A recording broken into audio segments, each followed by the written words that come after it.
Design or Die podcast, meant to connect creatives together and help you navigate the struggles and the triumphs of what it means to be an entrepreneur so that you and your business can thrive.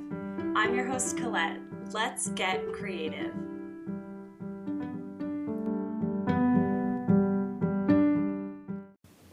Hey guys, so this is my first solo episode in my new office, and since I was on here last, a lot of crazy things have happened in my life and so many things have changed.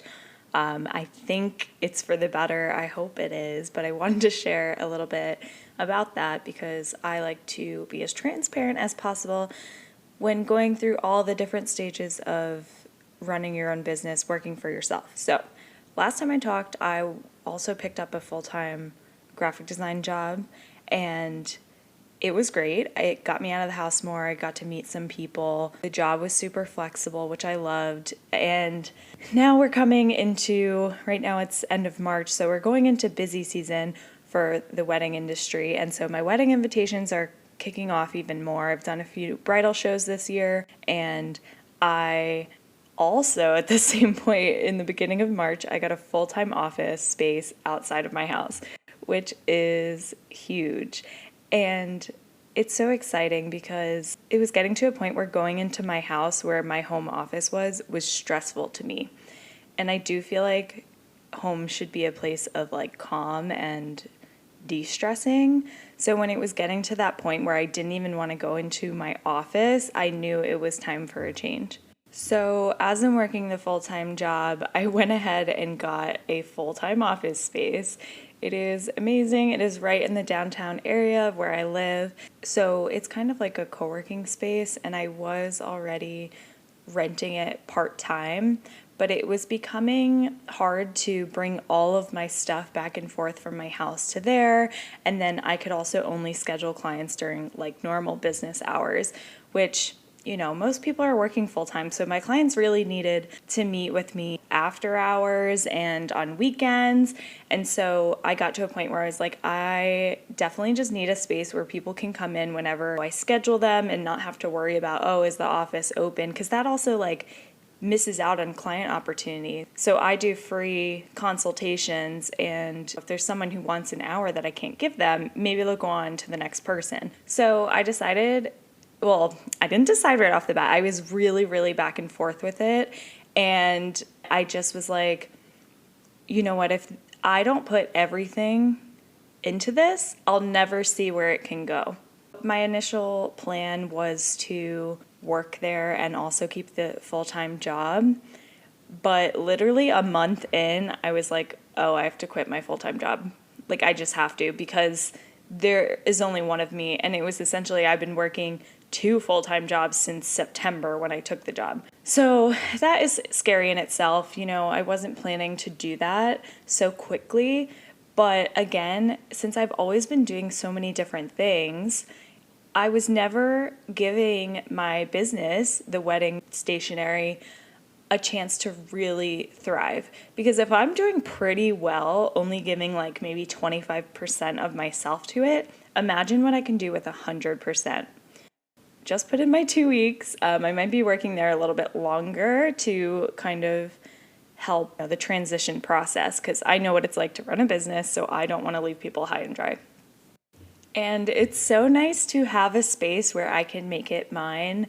Like if I have a headache or I'm kind of just like over staring at screens all day, I go in the other section of my office to assemble stationery. I put on my dim lighting and watch Netflix. And it is so nice to create a space that feels like a place where I can create. It's not stressful. It's not bright lighting all the time. It's not talking to people, you know, getting distracted by bosses or extra work or anything like that. It's really giving me just like good feelings. The reason I even got this office, I have been thinking about it for a while. It's definitely a little more expensive than I wanted, but with that comes so many extra things. Like there's a front desk person who can filter calls and people, and they mail out my packages for me. I get mail here. There's just so many things that come with it, especially the location. It's like a co-working shared space, which if you're to the point where you start needing an office outside of your house, that is a great way to start because you only have to pay for it like part-time and you can share it with people. Look in your area and see if there's anything like that, or maybe the closest city to you has something like that. It's really awesome. And what it was I rented out this new room that they had open.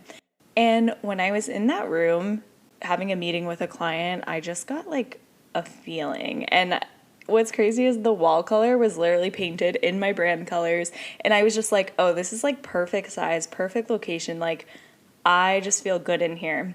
So that's the office I got. I just went for it. And I'm really excited to see where this next chapter goes. So I want to say also, if you're in the same position I was in, where you're not sure whether to give 100% or not, let me just say this. If you aren't giving all to your business, it's never going to give you the full result that you're looking for. Sometimes we do have to take risks, and now I'm not saying go quit your job tomorrow and just like go full force into your side business. You'll know when the time is right, when you're literally just pulled in two different directions and like cannot keep up with both. And that's where I was at.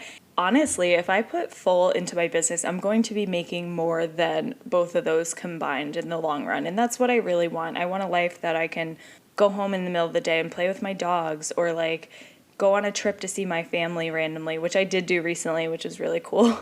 And just build a life that I enjoy and can also sustain, my bills and everything else that comes into that.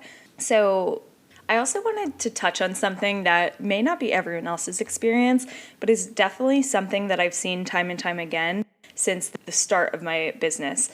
Like I said, I started this kind of in college unknowingly, and my ex at the time was literally like, you can't do this. This is not going to go far.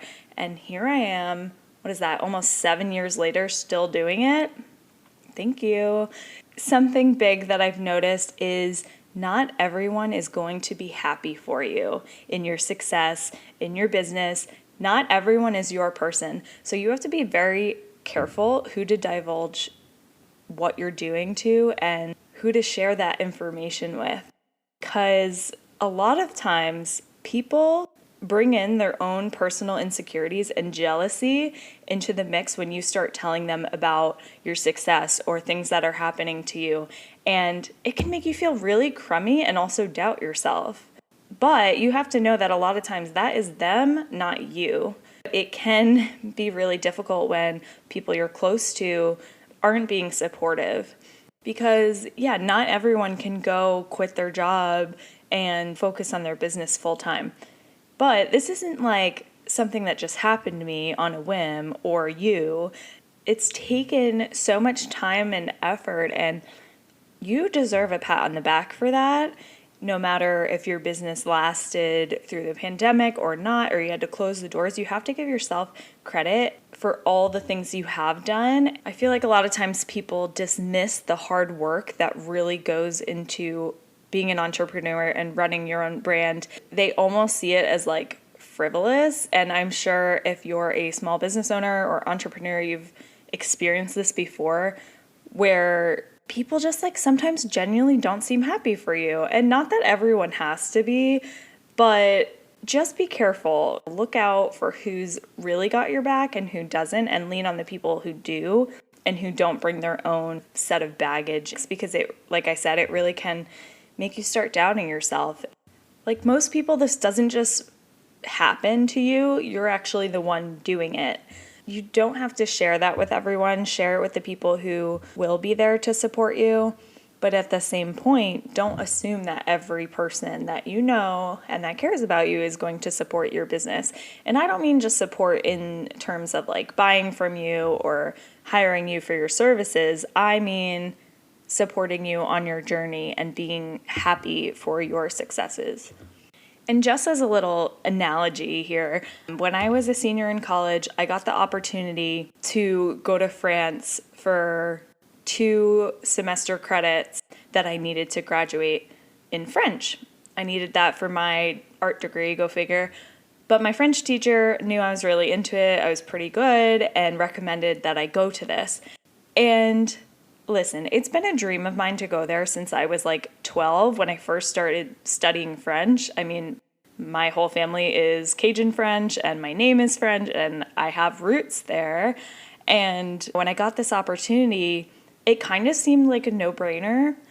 I actually had to do a lot to be able to work up the courage to even like consider going, given like my chronic illness issues in college and all of that. And when I told some people about it, I can't believe their responses. Like, there was people close to me telling me not to go. They're like, that's so much money. That's so irresponsible. Like, you shouldn't do this. And you know what? I didn't listen to them. I went. I actually got a scholarship to go. So it was pretty much paid for except my expenses while I was there. I got to graduate on time because I got the 2 semester credits done in that time. And it genuinely, when I say it changed my life, it genuinely did. I was in a horrible relationship that I needed to get out of and needed some like space away from to be able to see it in the correct light.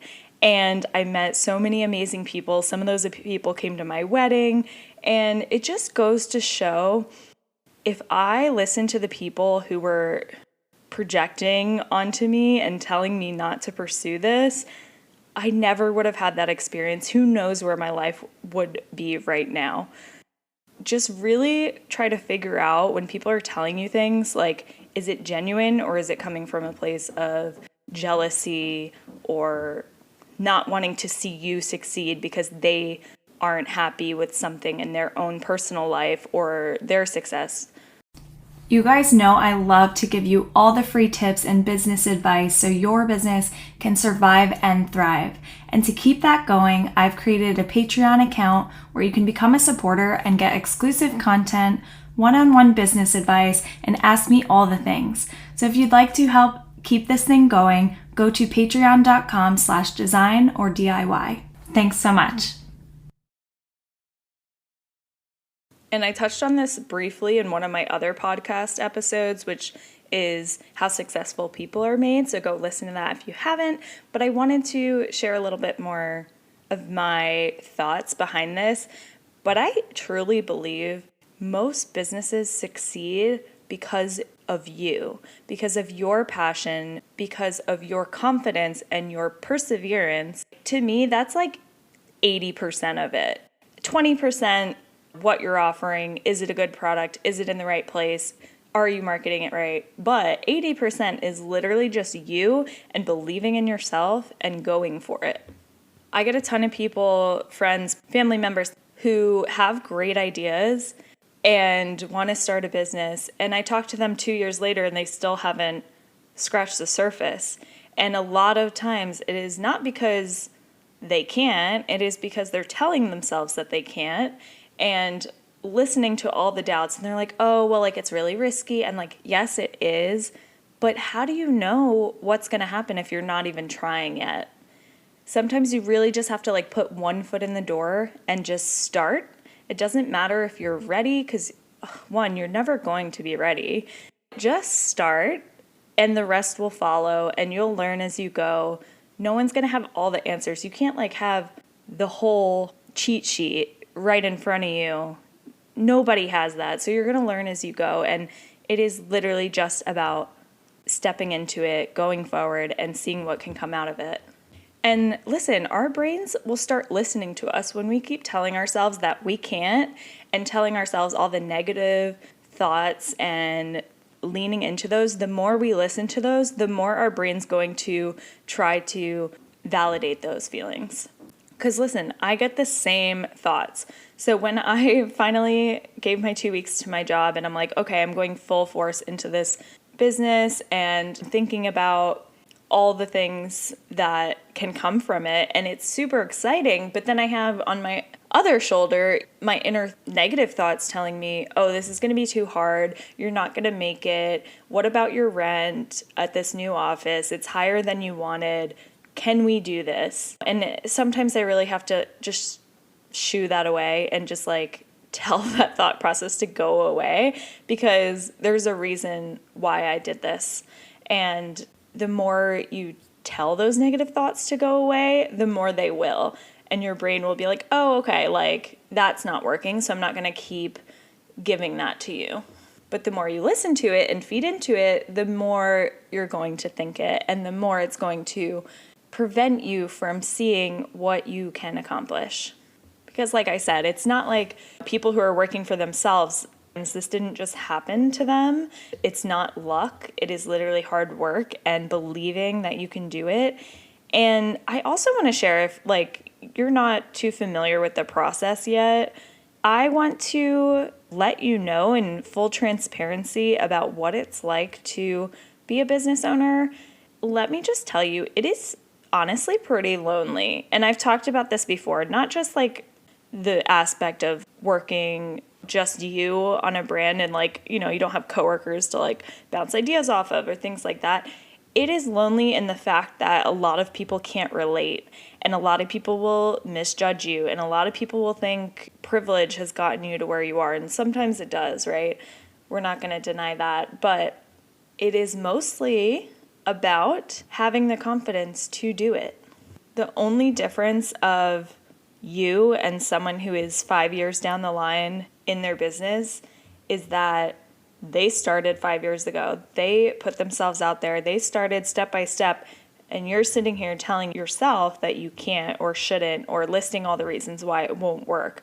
Like I said, I think one of the biggest aspects of being an entrepreneur and working for yourself is that self-talk, that confidence. And not everyone has that right off the bat. It takes time to build, just like anything, and it takes repetition, and it takes continuation, and it takes going for things even when your brain is telling you not to, or unsupportive friends or family are telling you not to. It takes saying no to those things that don't serve you over and over again. And does that mean you should just throw everything away and just go on a whim and jump into it? No, it takes time, it takes planning, and like I said, you'll know when the time is right. But I mean in terms of literally just getting your business going, getting it off the ground, getting it in people's hands. You have to just go for it. Spend a little bit of money to get it started. Hire a graphic designer, hire a web designer, buy some business cards if you want to DIY them, like get your name out there, start going to events and networking with people. You don't have to be super successful to fit into those groups, because I promise you a lot of people there are in the same boat as you. Maybe they're brand new, or they haven't even started yet. They're just getting tips to be able to feel confident and comfortable in starting. So don't discourage yourself from going to things like that before you're quote unquote ready, because if we have like all this self-doubt that's literally ingrained in us as humans, we're never going to feel ready. And then here you are 3 years later still talking about, oh, I'm still like wanting to do this. And you feel a calling to it, and you need to follow that calling. Whether it works out or not, you can't really think about that because you don't have anything to compare it to. And just taking the leap of faith and just going towards your goals. Because if you're constantly questioning your decisions in life, like maybe you went to school and you're doing nothing with your degree like all of us, and you're wanting to change things up, and you're not feeling maybe happy, you're sick of like the 9 to 5, the run around the same story every day, I think it's worth trying out. Even if you're starting just as a side business, like on the weekends, going to expos and shows and following your passions, I think will just help you overall, even if, you know, you don't make it a full-time business. I always say this to myself, but it's almost like faking it till you make it. You tell people that you're doing this thing and that you look professional and you're making it happen, people are going to believe that. When people don't have the confidence in their business, it really leaks through. You can tell by like what they're posting, and they like shamefully post like, oh, I'm getting no sales, like please help me out. I don't feel like that works, because then people are like pitying you and maybe buying from you one time, and it's not creating this like overall idea of your brand and the experience they get from working with you, purchasing from you, being a part of your little community. And so It all comes down to confidence, and people can tell when you're not being authentic. And so if you keep, even on the hard days, even when you feel like maybe you don't really feel confident in your brand or your business or yourself, show up anyway and keep showing the passion behind it, and people will get behind you. Because if you don't believe in what you're doing, how do you expect other people to believe in what you're doing? That's like trying to sell a product that you don't actually use. And so how are people going to build that trust with you if you haven't even tried it yourself? It's almost like a lie. So don't feed into the lies that we tell ourselves, and project that confidence. Project, you know what, maybe I don't have all the answers, but I'm here and I'm doing it and I'm figuring it out as I go. And I think it's totally fine to be transparent.